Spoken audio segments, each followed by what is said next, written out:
السلام علیکم دوستو، یاد رکھیے کہ بد نظری کی بیماری بہت بری بیماری ہے۔ اس کا جلد سے جلد علاج کیجیے۔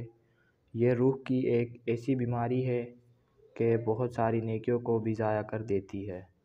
دل سے ایمان کی حلاوت دور ہو جاتی ہے، نیک اعمال کرنے کو دل نہیں چاہتا۔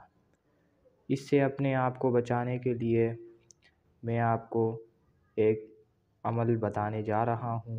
اگر آپ نے یہ عمل کیا تو انشاءاللہ بہت فائدہ ہوگا۔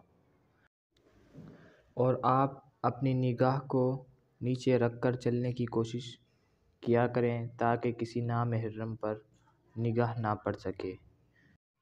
اگر غلطی سے کسی نامحرم پر نگاہ پڑ بھی جائے تو اس غلطی سے پڑی ہوئی نظر کو جلد سے ہٹا لیں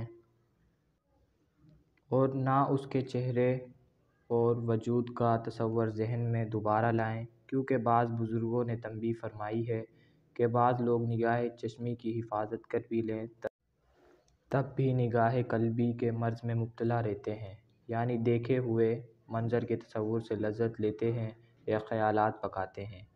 یہ سب بہت ہی گناہ کے کام ہیں۔ خوب سوچا جائے کہ میرا مالک جیسے میری نگاہوں کا اٹھنا دیکھ رہا ہے، اسی طرح میرے دل میں سینے میں جنم لینے والے اور پکنے والے خیالات اور ارادوں کو بھی جانتا ہے۔ تو اس لیے آپ اپنی نظر کو نیچے رکھ کر چلا کریں۔ تو دوستو، اب میں آپ کو عمل بتاتا ہوں کہ آپ نے بد نظری سے کیسے بچنا ہے۔ تو صبح شام آپ نے 3 تسبیحات کا اہتمام کرنا ہے۔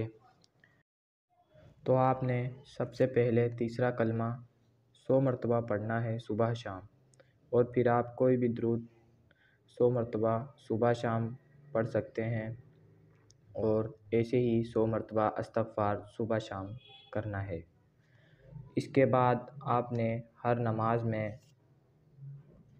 یہ دعا پڑھنی ہے جو میں آپ کو پڑھ کر بتا دیتا ہوں۔ اللہم طہر قلبی من النفاق وعملی من الریاء ولسانی من الکذب وعینی من الخیانة فإنک تعلم خائنة الأعین وما تخفی الصدور۔ یہ آپ نے ہر نماز کے بعد یہ دعا پڑھ لینی ہے۔ انشاءاللہ تعالی اگر آپ یہ عمل کریں گے تو آپ بد نظری اور فحاشی سے بچ سکیں گے، اور اس طرح آپ کا دل بھی صاف ہو جائے گا اور آپ نیکی کی طرف رجوع کرنے لگیں گے۔ تو دوستو، اگر میری ویڈیو اچھی لگی تو ویڈیو کو لائک کریں، اور اگر آپ میرے چینل پر نئے ہیں تو میرے چینل کو سبسکرائب کر لیں تاکہ بہت ہی مفید ویڈیو آپ تک بآسانی پہنچ سکے۔ تو دوستو، ویڈیو دیکھنے کا شکریہ۔ السلام علیکم، دعا میں یاد رکھیے گا۔